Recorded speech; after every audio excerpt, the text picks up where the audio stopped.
दारूबंदी असलेल्या वर्धा जिल्ह्यामध्ये एका दारू विक्रेत्यानं चक्क देवघराच्या खाली बाटल्या साठवून ठेवलेल्या होत्या। गणेश नगरमधील घरामध्ये पोलिसांनी धाड टाकत झडती घेतली आणि सुरुवातीला पोलिसांच्या हाती काहीच लागलं नाही, पण ज्यावेळी घराच्या आत असलेल्या देवघरामध्ये पाहणी केली तेव्हा देवघराच्या ड्रॉवरमध्ये दारू साठवलेली आढळून आली। याशिवाय काही बाटल्या फ्रीजमध्ये देखील सापडल्या। एकूण 24,000चा मुद्देमाल पोलिसांनी जप्त केलाय।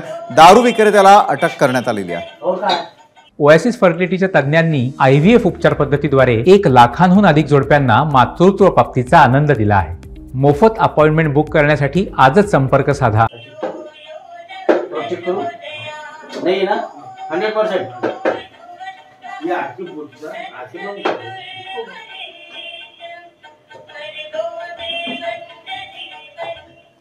देवघरात त्याच्या खाली असलेला ड्रॉवर सहज उघडून बघितला असता देवघरातील ड्रॉवर खाली जिथे अगरबत्त्या आणि बाकी वस्तू देवपूजनाचे साहित्य ठेवते त्या ठिकाणी त्यांनी विदेशी दारूच्या बॉटल्स ठेवलेल्या होत्या।